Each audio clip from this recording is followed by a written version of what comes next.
Hello, everyone. It's Wednesday, August the 26th. I got to start out and tell you that we've lost 11 more West Virginians. The total death toll now in West Virginia is 190. Our 180th death was a 65-year-old male in Logan County. 181st is a 72-year-old female in Logan County. 182nd is a 72-year-old, another female in Logan County. 183rd is an 86-year-old female in Taylor County. 184th death is a 73-year-old female in Wyoming County. 185th death is a 92-year-old female in Grant County. 186th death is a 64-year-old female in Kanawha County. 187th death is a 51-year-old female in Cabell County. 188th death is a 61-year-old female in Logan County. 189th death is an 87-year-old female in Ohio County. And our 190th death in West Virginia is a 72-year-old female from Mercer County. Now, I know without doubt the overwhelming majority of the deaths that we've occurred in West Virginia have come from our nursing home community. Without any question, they're coming from our elderly. And without any question in the world, they're the most vulnerable, and we know it, and we've said it over and over and over. All I know to do is urge all West Virginians to realize the impact of how dangerous this is with our elderly especially, but with all of us. For crying out loud, we've now lost 190 of our great West Virginians, and please, we've got to turn this tide. We've tested 409,000 plus tests in West Virginia. We gain more and more information every day. Every day we test. But we know now an awful lot about this disease. And we know that it affects the elderly first and foremost, but we know it can affect all. And we know also that we've got to find some way to live with it, don't we? And that's what we're trying to do. Until we get to the point in time when we do have the vaccine, and we can only hope and pray that that will come very, very, very soon. We don't have guarantees in any way as to what will happen. Maybe the vaccine will only protect, a few, and maybe it will clean up everything, and we feel certain that it will. But we don't know that there'll be a spin-off of this in another way. And so with all in us, we've got to continue on. But at the same time, we can do everything in our power to protect ourselves, to protect the elderly, to protect us. And we know that in West Virginia, we can win this war. We will win the war. But for crying out loud, it's just plain no good to be sitting here and talk about losing 11 West Virginians. So, but at the same time, the no good is nothing to compare with what's going on with these families. Please keep them in your thoughts and prayers. Please, please do. From the standpoint of our numbers, today we've got 145 new cases. That's way too many. Our positivity rate for today is 2.35. We're testing an awful lot, so therefore the amount of positive tests are growing without any question. The positivity rate of 2.35, people across this nation would love it if their state were in that situation, but we can do better. Our active cases are at 1,749. They were at 1,748 on Monday. They've gone up one. Our hospitalized people that are hospitalized are at 143. They were at 141. You know, from the standpoint of so many things here, it doesn't look all that bad. But I just can't fathom sitting here telling you that it doesn't look all that bad when we're talking to 11 families that have lost a loved one. Our RT rate is at 0.87. We're tied for 5th best in the entire country. You know, today we have a new Orange County, and that is Kanawha County. You know, we have Monroe County also in the orange and Logan County in the red. You know, nobody ever said this was going to be easy, and nobody ever said that a pandemic would not be something that would be very, very difficult for all of us to deal with. And we're doing it, and you're doing a great job, but we got to get those counties out of orange, that's for sure. And we don't have our glide path to starting school is not very far away. So we've got to really, really button up in those, especially in the orange and the red counties. Now, if I could just show you something that I want to show you the graph of when we started wearing our mandatory mask and what it has done to the RT level. Have you got that, Jordan? All right, now let's just go back here. Let's talk just 1 second about this graph. If you'll look way back when, we had a 126 or 125 RT level, and at that point in time, we were the worst in the entire country. And then what has happened is, you know, we have dropped, and then all of a sudden, we were approaching the RT level of 1, and we had a mandatory face mask requirement, and look what's happened. We've dropped to where today we're tied for 5th best in the entire country. We see, without any questions whatsoever, that wearing our mask has worked. But we still have problems. We have problems with people going out of state. We have problems with them bringing this terrible killer right back into our nursing homes, to our hospitals, and it is a real live issue and a real live problem. We have got to be more careful with our elderly. We have got to be more concerned and more worried every day that each and every day, if we have another outbreak in another nursing home or whatever it may be, it just leads to more and more and more problems. You know, I want to tell you that I was incorrect about Logan County still being in the red. You'll see there that they have reduced, and now they're moving in the right direction, that they have moved to the orange, and that's really good. I want to make a special, recognition of a doctor today. Her name is Bridget Morrison. You know, she is the health officer in Greenbrier County and Monroe County health departments. And you talk about someone that has run to the fire with the Monroe County nursing home.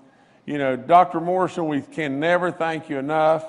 You and your team of nurses with the National Guard and all those that have been there at the Monroe County nursing home have saved lives. There's no question that we're going to lose lives there or have lost lives there, but you truly are a hero, and you have run to the fire, and you have surely saved lives. We cannot thank you enough. From our long-term care facilities today, there are 39 outbreaks in long-term care facilities. The largest outbreaks are in these 7. The Grant Rehab Care Center in Kanawha County, you have 2. You have the Cedar Ridge Center and the Marmet Nursing Home. In Logan, you still have Trinity Health Care. In Mercer County, you still have the Princeton Health Care Center. In Monroe County, you have the Springfield Center. In Raleigh County, you have Pine Lodge Nursing Home. And in Taylor County, you have Rosewood Nursing Home. We've got to get things some way stabilized and back to normal with these patients and these residents and the staff and everything at these nursing homes. And there's actually 8 instead of 7, because in Kanawha County we have 2. But in addition to that, we've got to know that what happens with this situation is almost like I've said over and over with the night crawlers in a can. Right, as soon as you think you've got them all in the can, you turn around and look, and there's 3 more out there. And it could very well be that there's another 3 or whatever it may be throughout all of our state that break out. We continue to run to the fire and do everything within our power to stop this, but we need everybody working as diligently as they can. Please, I don't want to kick Myrtle Beach and throw them under the bus, but please think really, really hard about going to Myrtle Beach. And if you go there, please come back and quarantine yourself and get yourself tested and everything. Please look at where you go and what you do, and absolutely know that this is, we all want to live in this vacuum to where we believe this isn't going to happen to me. But it does, and when it does, then we're in real trouble. Our churches in West Virginia today have 4 active outbreaks reported in churches in 4 counties. Monroe County has a new one, Cabell, Wood, and Wyoming counties. And these outbreaks account for 29 of our total cases. All I do is go back and strongly urge you to follow the guidelines we have said over and over and over about our churches, and I would highly recommend to our elderly, if there's a way that you can get church services online or whatever, think really hard about doing that.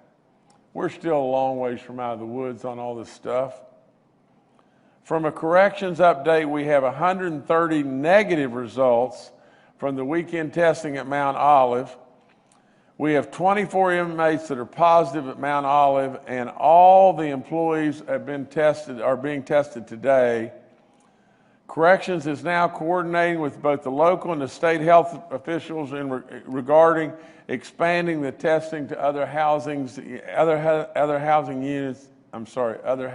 units at the facility. At South Central Jail, all but 6 of the active inmate cases there have recovered. There are 3 active staff cases that are at South Central. At both facilities, inmates are medically isolated and quarantined as needed, and positive employees are self-quarantining at home. There was a big misunderstanding about our marching bands, and the information just did not flow to me. And you know what happened? As soon as I got the information, I said, for crying out loud, what are we doing? I mean, really and truly, can we not find a way for these kids to be able to perform? They work just as hard as the hardest working athletes on our football or basketball teams. These kids are just as devoted to their activities as our athletes that may be in a sports situation like basketball or football or whatever it may be. I know how hard they work, and I know how sincere they are, and sincere that they are dedicated to learning their trade. And their trade, naturally is music, and their compassion to compete, and their passion to be together with one another and everything. So I commend, once it was brought to my attention, I said, no way, we're not going to do this. If there's any way whatsoever, we're going to let those kids perform. So, I'm very, very happy to say that through our Department of Ed and the SSAC and our medical experts and everything, they came up with guidelines on how it could happen and how it could all work. And so from those kids' standpoint, we're going to enjoy hearing you at the football games and performing and continue to do your good work. As far as the cheerleaders and the dance teams and the majorettes and all that, if you're a member of the marching band and everything, absolutely, you're going to be able to perform. Now, in addition to that, the cheerleaders were exempt and they were going to be able to perform anyway. So I just wanted to clarify all that. I think we've got all that, in the right order right now. And as far as people going to see their children in the band or cheerleaders or majorettes or dance teams or whatever like that, the SSAC is putting that out from the standpoint we'll have to social distance and all that, but parents will be able to go and their family and watch these kids perform. From our small businesses, we're continuing to move right along on that. We continue to urge all of our small businesses. Our sole proprietors can now apply and everything, and we'll be sending out checks of up to $2,000 for them and 5,000 for our businesses that have from 1 to 35 employees. We need people to continue to apply. We've got 2,600 applications now. It continues to go up, but not nearly as fast as we want it to go up. So please, and if you're having trouble figuring out how to apply, call our office or go online and call this number and everything, and we'll help you through the process and get you qualified if we possibly can. From the standpoint of our cities and our counties, we've now sent out in excess of $92 million. There's 183 cities and counties that have applied. All this is going very well, and I'm tickled to death that it's going and it's all happening. The best comment I can give you is just one that I just got last Monday or a couple days ago, where a mayor was saying without the CARES money, we would have died. We didn't know what to do. The CARES money came, and all of a sudden now we're in great shape and things are moving and things are working very well. So that's what is supposed to happen, and that's what we're having happen. So that's good. From a standpoint of free testing today, we're in Lincoln County. This week we'll be in Mineral, Monroe, Mason, Webster, and Jackson counties. And all this is free testing. Just come out if you've got any kind of anxiety level or whatever like that. Come out and get tested, and especially our minorities, please come and get tested. From the standpoint of our, summer feeding, we're doing the 696 sites. We've got a number of 211 to please call if you need assistance and everything. We don't want anybody to go hungry. For crying out loud, just please call us, and we'll make sure that we do not have that situation happen. Now, West Virginia, I've said it over and over. Idaho is at 94.4% right now. Washington is gaining on us, and they're at 88.1%. That's state of Washington. We're at 88.9% right now. Now. We're a good little ways behind Idaho, so we're going to have to kick it in gear and pick it up. But Washington State is at 88.1. We're at 88.9. So we got to stay ahead. Runner-up wouldn't be all that bad, but if we really kick it in gear, we can, we may run across the finish line in front of Idaho and everybody. So continue to work hard on getting counted West Virginia. I'm really proud of what you're doing. You're doing a great job there. Hurricane Laura is bearing down on the Gulf Coast, and all those people need to be in our thoughts and our prayers. But the track looks like it could turn and head all the way up into West Virginia and as a tropical storm. Now, I know a lot about hurricanes and everything because of our farming efforts along the coast, and I know how devastating they can be, and they can be unbelievable. And I also know about flooding. I've told you over and over, the 2016 flood, we found bodies. We didn't just look for them. We found bodies. 3 bodies on the Greenbrier golf courses. And we hunted a beautiful little girl for 6 weeks, and then she was found like miles downstream. We know what significant rainfall can do and can happen in West Virginia with our mountains. We know. And you also should know this year we have had an abundance of rainfall in the spring and summer, and so therefore our soils may not just be able to take up more and more and more rain. So we've got to be on guard. We've got to absolutely have our National Guard be ready and everything to help us in case this would become a tropical storm that would be coming over West Virginia and dumping all kinds of rainfall. So we've got to be ready for that. And so everybody kind of pay attention and watch the Weather Channel a little bit and stay on guard about that if you possibly can. Okay, from the standpoint of, I don't really see a need in looking at our graphs. You know, they haven't changed that much and everything, you know, but I really don't have anything else other than just to say, keep those 11 people, keep the 190 people that we've lost in your thoughts and prayers. I mean, they're precious West Virginians that we've lost, and they're great families, and I just hate it. I just hate it like crazy, and we're going to stay at this. West Virginia is still the beacons. West Virginia is still the miracle, you know, throughout our nation, but it still hurts, and I hate it bad for those people and everything. And so anyway, with that, I'll pass to our other experts. All right, thank you, Governor. Let's now go to Dr. Clay Marsh, our coronavirus czar. Well, good afternoon. And as the governor has said, that West Virginia continues to do a great job at controlling the COVID-19 pandemic spread.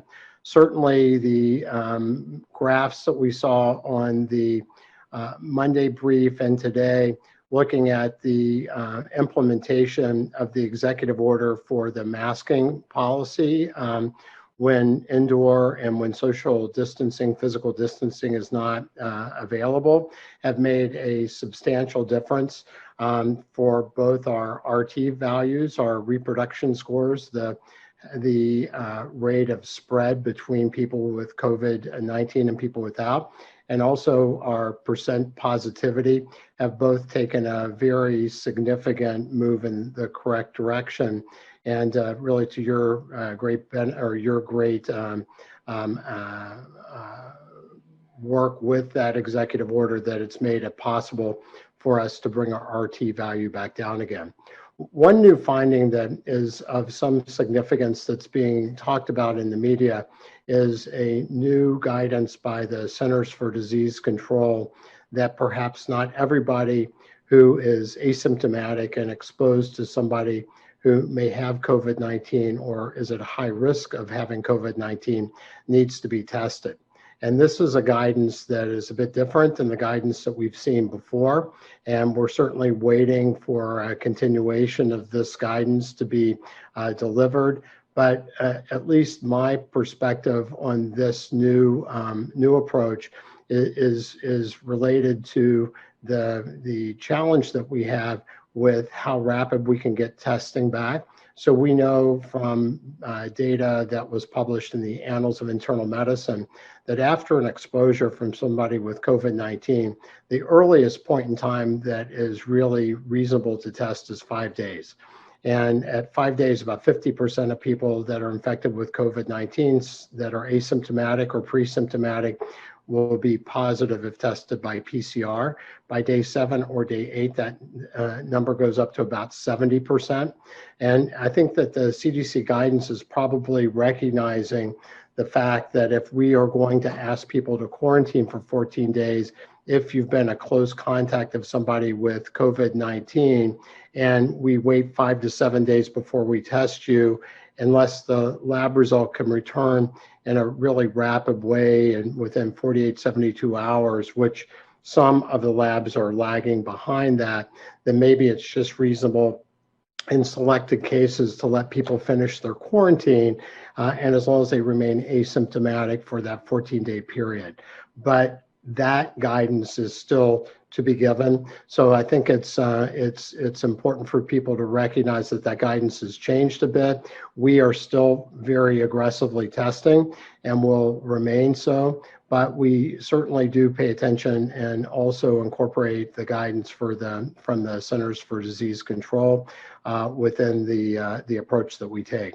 The last thing is that we are working, and General Hoyer may address this further, but we are working to provide supplies of convalescent plasma, as that has been emergency use authorization approachable for people who have life-threatening problems with COVID-19 who may benefit from that. And with that, that's my comments for today. Thank you. Great, thank you, Dr. Marsh. Next, we'll go to Bill Crouch, Secretary of the West Virginia DHHR. Good afternoon, everyone. Let me first respond to a question that was asked on Monday by Mark Curtis. I erred in that response. The question really had to do with regarding the pandemic electronic benefits cards that are for the school lunches and whether or not those would be continued or extended. I was referring to the school clothing allowance program, which also uses EBT cards in my response, and I apologize for that. The PEBT cards were issued late spring as a result of schools being closed due to the COVID-19 pandemic. West Virginia will not be reissuing those cards, and the reason for that is county school systems across West Virginia have a variety of plans for students to attend school this fall, such as in person, electronically, or virtually. And because of that inconsistency, we're really unable to see how we do that going forward. As always, we're monitoring everything as we do go forward. Let me mention the school clothing allowance, since I discussed that a little bit Monday, to make sure I'm clear on that. We will begin accepting school clothing allowance applications on Tuesday, September the 1st, so that has not changed for eligible children enrolled in West Virginia schools. Each eligible child will receive a $200 benefit that may be used towards purchase of appropriate clothing or piece goods for families who sew clothing for their children. Public and private school students are eligible if they meet the income guidelines. So I hope that clears that up. Again, I apologize for any confusion on that. That's all I have. All right, thank you, Secretary. Next to Major General Hoyer with the West Virginia National Guard. Good afternoon. Continue to work a number of sanitization missions, working with Dr. Amjad and the public health folks related to refining our ability for rapid response to nursing homes as we continue to see outbreaks in nursing homes. As the governor pointed out, we are both monitoring and preparing for potential rainfall that may come from the remnants of the hurricane that moves up as it moves up into to our region, and we'll have pre-positioned material as well as forces, and we'll work with the Division of Emergency Management on those activities. As Dr. Marsh pointed out, there is an ongoing effort between the DHHR, West Virginia University, the American Red Cross, and the National Guard to work on maintaining some level of convalescent plasma so that it can go out in a timely manner and then be able to replenish that supply. Early on, the governor authorized us to purchase equipment for storage, as well as to be able to purchase some units of convalescent plasma, and we'll continue to do that going forward. Thank you. Thank you, General. Dr. Ayn Amjad, our State Health Officer, is also joining us today and is available for questions. We'll now go to questions from members of the media. Our first today is from Amanda Barron with WSAZ. Hi, everyone. Amanda Barron from WSAZ. My question is about back to school. I know last week Dr. Birx was here and praised West Virginia's back to school plan. I know last night Cabell County also revised its plan, which essentially has kids in school only a few days a week throughout the entire first semester, which really won't put them back in the physical building until 2021 full time, if it's possible. I wanted to know your thoughts on that, based on the fact that the school return program was so heavily praised, and just about the impact on children and teachers and staff who now have to, go ahead and switch their plans so quickly. Well, Amanda, that, it gets back to what is the foundation of our entire plan. Our entire plan was all centered around local control and local input, because we felt like those superintendents and those school boards and everything, they would know what is best for their county. So as long as we have a real choice, that's involved here and everything, and people really, are inputting, the very best that they can input, we support that. We gladly support that and everything. And so we just think that the local control absolutely knows what is the very best. And we're going to try to be as supportive as we possibly can. So we'd welcome any kind of, knowledge or input from anyone. But, our State Department of Ed, I think is doing a great job, and absolutely, I'm very supportive of their choice. All right, thank you, Amanda. Next, we'll go to Phil Kabler with the Charleston Gazette Mail. Hi, everyone. Governor, first of all, I'd like to give you an opportunity to apologize for your outburst on Monday. Not for me, but for the people of West Virginia who found the behavior embarrassing. Second of all, Tom Frieden, former director of the CDC, called the changes in the guidelines Monday inexplicable and probably indefensible. Can we get some comment from the experts on Dr. Frieden's comments? Gladly, Phil. I'll be tickled to death to get the comments from the experts. But and for anyone out there that would say that they're upset that their governor is standing up for what I know is wrong. I mean, Phil, let's just be real. Your questions normally center around the most trivial negative things that they can center around. But that's okay. And I always answer the questions.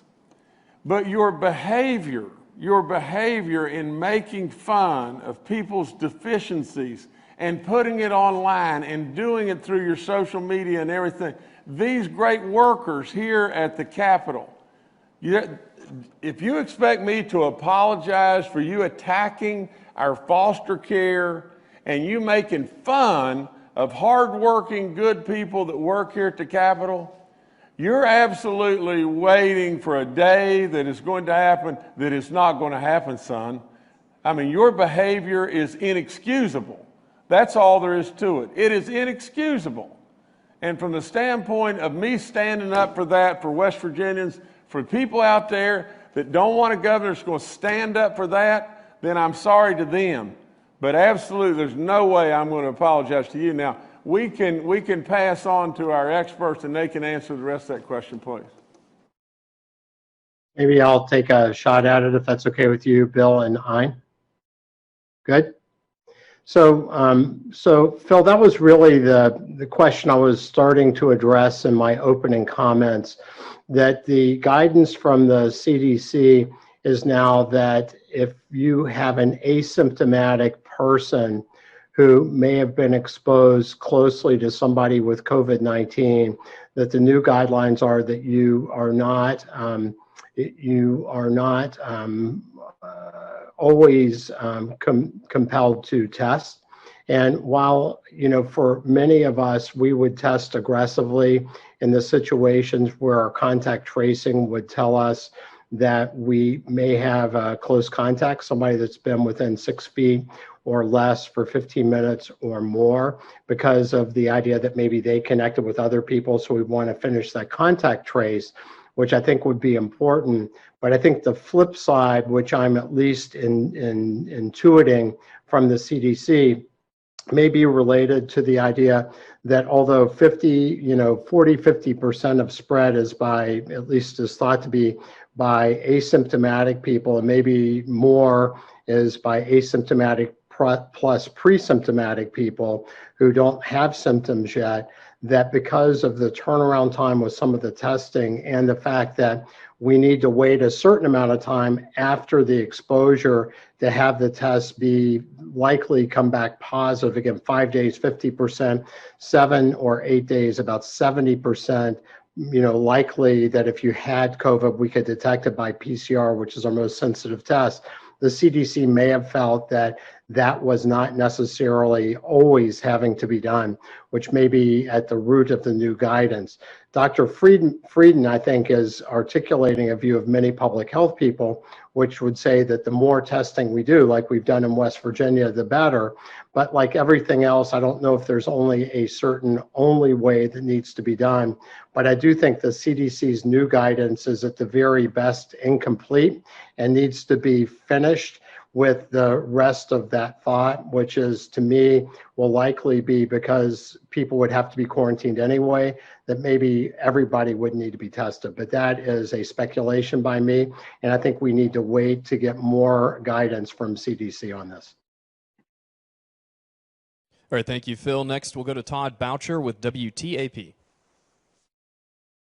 Governor, I understand one of our Wood County delegates has sent you a letter. I don't know if you've received it yet, asking if you can find funding for some of the nonprofit veterans organizations in West Virginia. Many of them hold fundraisers throughout the year. Normally, this, of course, not being a very normal year, those events have been canceled. Do you believe that there might be money available in the CARES Act or somewhere else in the state budget to help fund those organizations?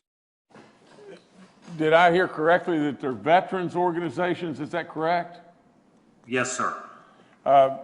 Well, I've not received the letter yet, but I can tell you from the standpoint of purely CARES, it may be difficult from the CARES side, but there may very well be a way to look at it through the grant side. And absolutely, I welcome the letter because anything we can do, to help the veterans, I'm all in. And so as soon as I get the letter and I'll find it, and I appreciate the question more than anything, because I don't want something like that to fall through the cracks and not get to me, because I'm going to push it, and I'm going to push it just as hard as I possibly can when I get it. Now, and let me follow up on Secretary Crouch. And I don't have a clue, if this is a go or not a go and everything, as far as these PEBT cards and everything. And I think the amount of the dollar number is staggering, and it's probably, from the standpoint of the issuance from the federal side, it's probably a no-go, because I think the amount of the dollar number may be as high as, in the tens and tens and tens of millions of dollars. But I just wanted to say just simply this, that we're going to continue to try in every way we possibly can to just help. That's all there is to it, just help. And from the standpoint, like you say, the veterans, and I hear you that it's very difficult to get out, do fundraising, do all the different things and everything. But as soon as I'll find the letter, we'll dig into it. We'll get you an answer, and but when it gets right down, when it boils right down to it, from the standpoint of those PEBT cards, they centered around feeding, and you can rest assured without any question, we're going to make sure our kids are fed. So long answer, but thank you. All right, thank you, Todd. Next to Steve Adams with Ogden Newspapers. Good afternoon. This is Steve Adams of Ogden Newspapers. And my editors wanted to ask the following. I know this is not COVID related, but they wanted to get your take on it, particularly the issues surrounding the Brooke County natural gas power plant. I know they're seeking a $5.6 million private loan, and I think they were looking for a state loan guarantee from the State Economic Development Authority. And I wanted to ask you if you've been briefed on this project, and if you knew where it stands, if support is going to be given from the state in regards to this natural gas power plant. Thank you. No, Stephen, thank you. Let me just try to get my thoughts straight, because I have been briefed. I've been briefed multiple times. I think this project's been in the wings for years and years, probably 8 years or so. I think the project is and I want everybody to really pay attention to these numbers, because I'm the numbers guy. I think this project is a $1 billion project, $1 billion. Now, why in the world, if this project was valid and really a go, why in the world would the powers to be struggling and needing a state guarantee, a loan guarantee for $5 million? In other words, you've got people that are perpetuating this, and this is becoming the ultimate real estate with no money down. You know, I mean, it doesn't really make a lot of sense. Now, the other things that I've been told are just this, is I've been told that the way that was presented to us and came to me, you know, just weeks ago, very short weeks ago, you know, it came to me that 100% of this gas was coming from a pipeline that would be constructed into Pennsylvania, and 100% of the gas would be coming from Pennsylvania. Now, in addition to that, a great many of the workers that would be working on the plant, if it ever became a reality, would be coming from out of state. Now, from my standpoint, the media has run with this and really, you know, just perpetuated something that they felt like was a dead issue, and it's not dead. It's not dead at all. But you expect me as your governor and our staff to be able to have things run to ground and questions answered. Now, it's going to take some time. It's not going to happen day after tomorrow, the next day. It's going to take some time to get answers and assurances that we're surely not going to build a plant and everything for the people of Pennsylvania. You know, we have got to have benefits and jobs in West Virginia. You know, now, I'm also told that at the end of the construction period, this is going to, you know, secure, now get this, 20 jobs a year. That's it. You know, and so there is so many questions to be answered from the standpoint of, can these people really get funding? Or is the state going to be on the hook for a loan guarantee and just toast away $5 million that we need for a lot of other things? Can they get the funding? Are they going to use West Virginia workers to build it? Is the gas going to come from West Virginia? There's so many, many other things. Now, everyone needs to know this. I absolutely believe that the gas industry and the downstream benefits of gas are our future in many, many, many ways, are our future. And so I am as pro-gas as I can possibly be with a good, smart business head. Now let's just also think about this. Do we need additional generation in this state? If we close another plant for the betterment of this plant, are we going to have to, are our ratepayers going to have to pay for years because the plant wasn't paid off or whatever it may be that goes through all the gyrations of AEP or whether it may be?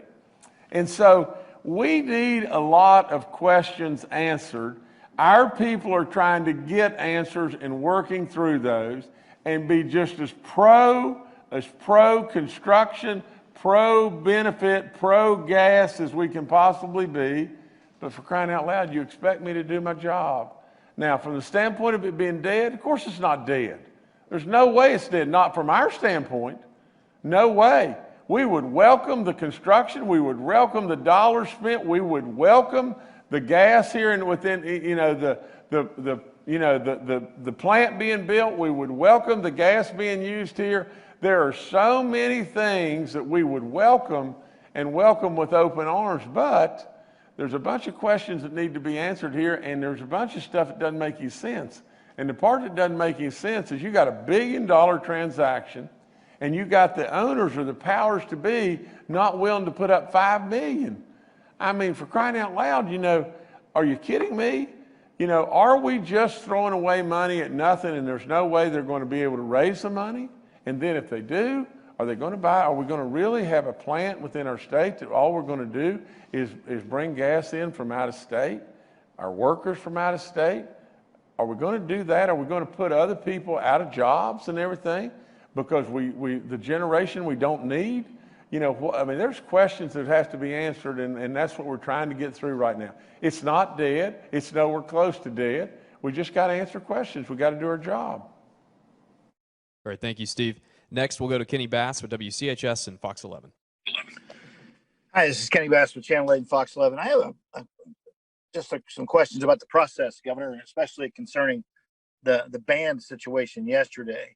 And I know that you've said that you want counties to be leading the way in how their return to school and how their extracurricular activities are planned. But then we come out with a state map that's kind of guiding the way. And then the SSAC comes out with this ban on marching bands, blaming or crediting the DHHR with helping form it. And you talked to the DHHR and they said, well, we really didn't have much input. It was the SSAC. And then you came out yesterday and said, well, nobody talked to me about it. If they had, I'd ask them, what are they thinking? So you've said all along that you're running the show and the buck stops with you. And as the governor, I believe that. But is the SSAC aware that you're running the show and the buck stops with you? Because they act like that they're the ones setting the edicts and they're the ones setting the rules. And by your own admission, they had no input from you or the administration. So I'm a little confused. Are they out there on an island just doing what they want to do? Or are they actually taking input from medical experts? And as a follow-up to that, what advice are the medical experts giving to band parents and cheer parents and dance parents? Because what we were told by Dr. Marsh was we're going to give football parents the information and they can make their own decisions. Well, why didn't we treat band parents the same way? We give them the information about the risks involved and we let them decide if their children are going to participate. Thank you. Well, Kenny, your question's got lots and lots and lots of different sub-questions, but let me just say this.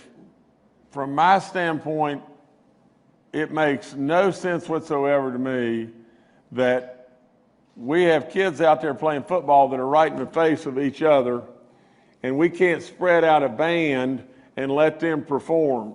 Doesn't make any sense to me whatsoever.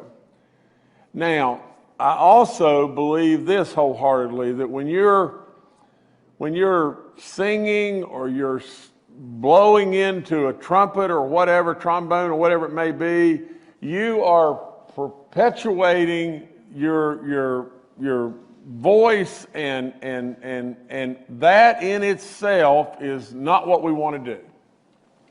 But I think we can find safety and ways that it can be done. And so there are national guidelines out there that we need to be trying to follow as best we possibly can. We're trying to mold and adapt our ways to where things will work. But absolutely, from the standpoint of, is the SSAC in control or am I in control or whatever like that?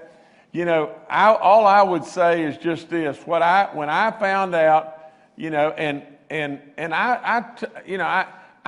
I don't want to be in a situation to where it appears like that I'm throwing the SSAC under the bus, because they're doing a wonderful job.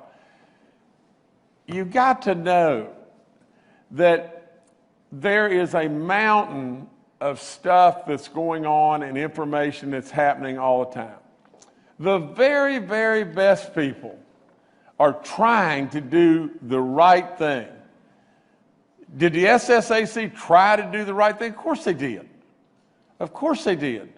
Did they maybe talk to some of the medical experts or whatever? I don't know. But from the standpoint of your governor and schools and everything, we need to absolutely try with all in us, and that's all I said is everybody full stop. For crying out loud, get the medical team, get the Department of Ed, get the SSAC, everybody full stop, because I personally do not see any reason whatsoever why our bands can't perform. And they've been doing this, they've been working on this and everything, and things and band guidelines have been in effect since the early summer. So with all that being said, I truly believe we stopped something that was probably moving in the wrong way, but innocently moving in the wrong way. Again, there ain't anybody better in the world in what they're doing other than Bernie Dolan and all the people that are trying with all in them to do the very, very best stuff they possibly can. But in this situation, we needed to move. We needed to move quickly. I asked all the medical experts, the Department of Ed, SSAC, to reconsider, try to figure some way that we could keep distancing and let our bands be able to perform. And they did that, and that's what we're going to do. All right, thank you, Kenny. Next to Emily Allen with West Virginia Public Broadcasting. Hi, Governor and panel. This is Emily Allen from West Virginia Public Broadcasting. My question is kind of similar to Phil's with the CDC guidelines and kind of the lags and shortages in testing. Like when I heard Dr. Marsh talking about that, I thought of our nursing homes and kind of their need for constant testing. I know antigen testing has come up. What is maybe, and this is probably for Dr. March or somebody with the DHHR, but what is the status of antigen testing in West Virginia right now? And as far as we know, what are some of the risks and benefits of that kind of helping out with the testing situation we're in West Virginia? Dr. Marsh or Dr. Amjad, you guys have to answer this, please. Maybe I'll start, Ein, and then you can add in if that's okay. So, Emily, thank you for the question. And certainly, as we know that the federal government has committed to try to outfit nursing homes with testing capability to do exactly what you said, which is maintain surveillance testing. What we know about antigen testing, and just to level set for the people who might be watching, antigen testing is testing proteins that are associated, really specific proteins that are associated just with COVID-19, which are the products of the genetic material that we test by the PCR test. So antigen testing is very rapid. We can do it in about 15 minutes or so. And during the flu season coming up, there are going to be capabilities to test perhaps for COVID and the flu all at the same time, which would be a massive advantage. So the advantage of antigen testing is it's much more rapid. It's done by a nasal swab as well, and then can be used in a point of care machine that can give you the information quickly. So that's the good news. And the other good news is if it's positive, it's very much like a PCR test. It's a very specific test. The challenge with the antigen test is it's not very sensitive, which means there'll be people with lower amounts of virus that may not get picked up by the antigen test, where it will get picked up by the PCR test. So what's been thought, and the way that we are considering antigen testing, and we were just talking about that today, in fact, as part of our testing group, is that in lower incidence areas, in the areas where we don't think that the spread is huge, like in an outbreak, we wouldn't use it. But when we're looking at surveillance, then an antigen test is actually quite good, because we want to pick up the people that have a good amount of virus that can spread to other people. But because the incidence is low, we're not looking to try to be very, to try to get the detection down to a really low level of detection. In outbreaks, though, where we have a positive test, then we would use genetic tests, the PCR test, the regular COVID test, because it has a much better ability to pick up everybody who might have infection with the disease. So we are working to use the antigen test as part of our portfolio of testing, probably better used for surveillance testing, or if used for infection, it is best used in the very, very first days and even first hours of people being symptomatic. But maybe not so good to screen a whole population like in a nursing home if we have an outbreak. So I hope that makes sense, but we do believe antigen testing has an important role in the future of our testing, particularly because of its rapid turnaround and ability to allow us to do surveillance in a more consistent way. All right, thank you, Emily. Next to Haley Kosick with Nexstar Media. Good afternoon, everyone. My question is in regards to, with the start of school around the corner. And with so many children in West Virginia under the care of their grandparents, one viewer in particular just brought it to my attention, the concern that with the elderly being the most vulnerable population and with children under the care of their grandparents, there is that concern that if there were a potential outbreak in any school across the Mountain State, can you comment on that or anything to maybe calm these worries? I know it is certainly a worry out there for many West Virginians. Well, it's a concern for all of us.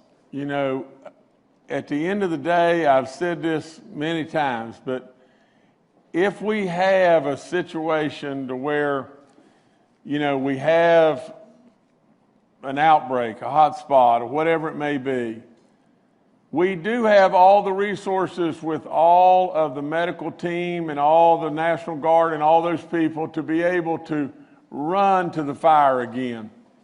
We have discussed this beyond belief with all of our medical team. We've been round and round and round and round. It won't be perfect. There's no way it'll be perfect.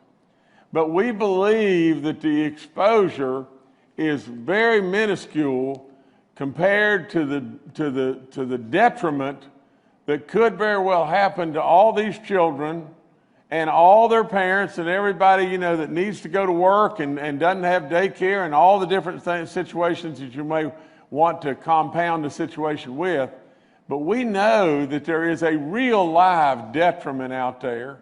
And we know that there's some level of risk out there if the kids stay home and they go to each other's houses or they go to Walmart or the Dairy Queen or whatever it may be, you know, versus if they're in a school that we're trying with all in us to keep as safe as we possibly can. We believe that it is best and it is okay to go back to school. But we also know that it's not going to be perfect. And we are going to have incidences that we're going to have to address. And we're going to have to run to the fire. We're going to have to be on our toes and everything until we get to that point in time where we've got that drug or vaccine to stop it. All right, thank you, Haley. Next to Brad McElhenney with West Virginia Metro News. Hi, Governor. Hi, everyone. The color-coded map that was introduced a couple of weeks ago now applies to multiple things, to schools and related to that to sports, also now to nursing homes. As colleges open up, should the community spread as shown by the color-coded map apply to colleges also? Thank you. Oh gosh, Brad, you're way beyond my pay grade now. You know, I really don't know how to answer that without a lot of input from our education and our higher ed people and all that kind of stuff. That one's out of my pay grade. I don't know if anyone else on the panel may want to try to answer it, but I don't know how to answer that. I'll surely research it and try to figure out something if to get back to you and give you the input of the people from our higher ed people and our Department of Ed people, but I can't answer that one. All right, thank you, Brad. Next, we'll go to Bailey Pace with WVVA. Hi, my question is for the governor. If it's safe enough to send children back into classrooms, why is he still holding this press briefing virtually? Well, you know, to just be as straight up as I know how to be and everything, I am trying to go to certain places and do certain things and educate everybody as best I possibly can. I don't really, you know, we're taking every question that comes in. We're trying to answer every question as best we possibly can. We're trying to take every precaution that we can possibly take and everything. You know, to run everybody down here and put everybody in a small room and everything, you know, I don't know that there, you know, what could possibly be beneficial about that and everything. You know, and I surely don't know how that could be beneficial from the standpoint of our children and at school. And so, you know, we're going to continue to do this just like this. You know, we've got 8 or 10 people in here. We take every question that comes, whether it be COVID or not COVID. We want them to all be COVID related, but I think we're doing the right thing, and I think we're doing it as safely and as best we possibly can. All right, next we'll go to Paul Mullen with WCBC. Good afternoon, Governor. Good afternoon, everyone. Question about building ventilation. Is it a concern? Have you checked out the schools for ventilation, even the nursing homes? Perhaps that's a combination question for the medical experts and for you, Governor. This is Paul, is that correct? Paul, let me just say this, that we're going to continue to all have questions about, I mean, no matter, Paul, if I had 100 years and 1,000 people to try to absolutely be sure that every single thing was just perfect, we're going to have questions and we're going to have concerns.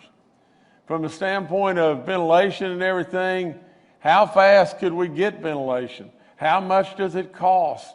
You know, what are the benefits? There's so many different things that come into play.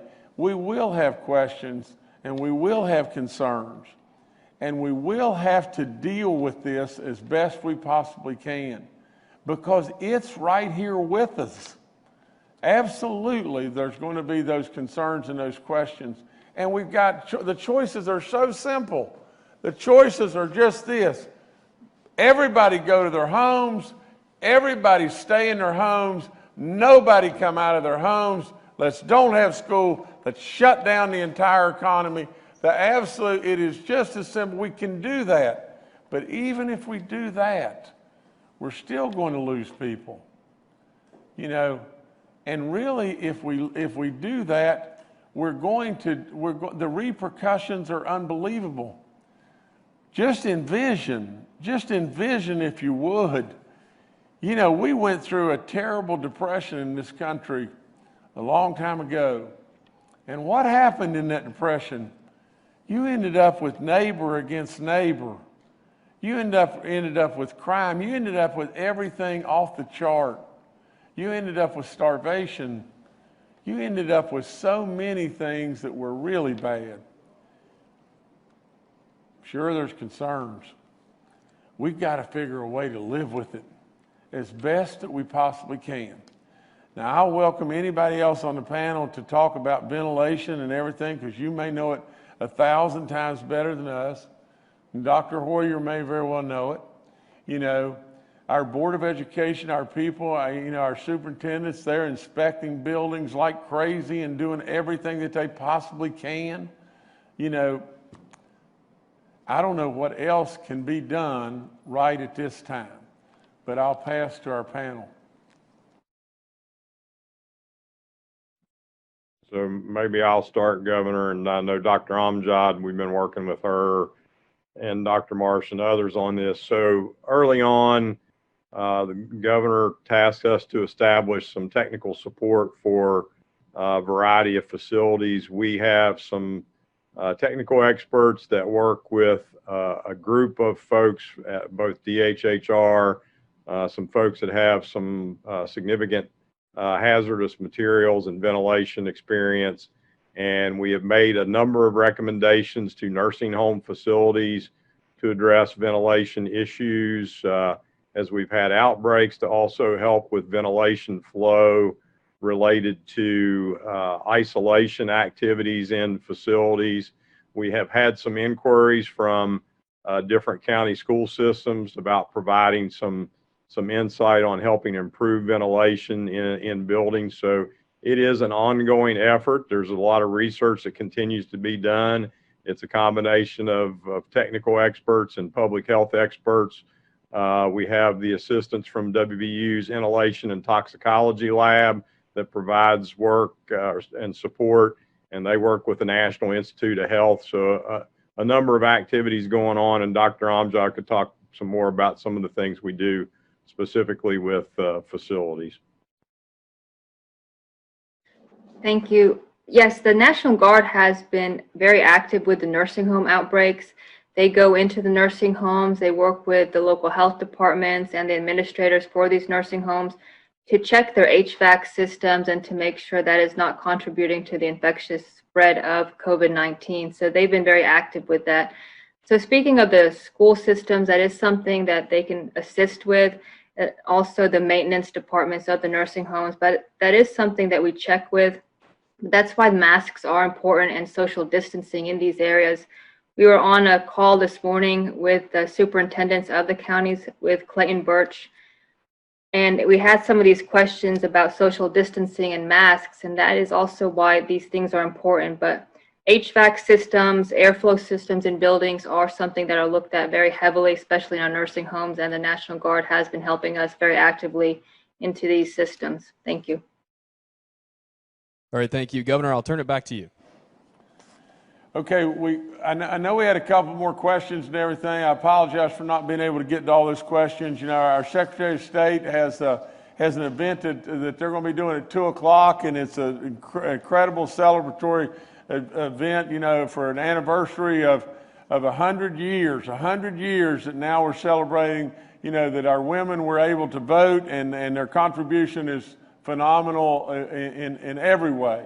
And so we don't want to run right up against that and everything. And so all I'd say in parting is this: way to go, Logan.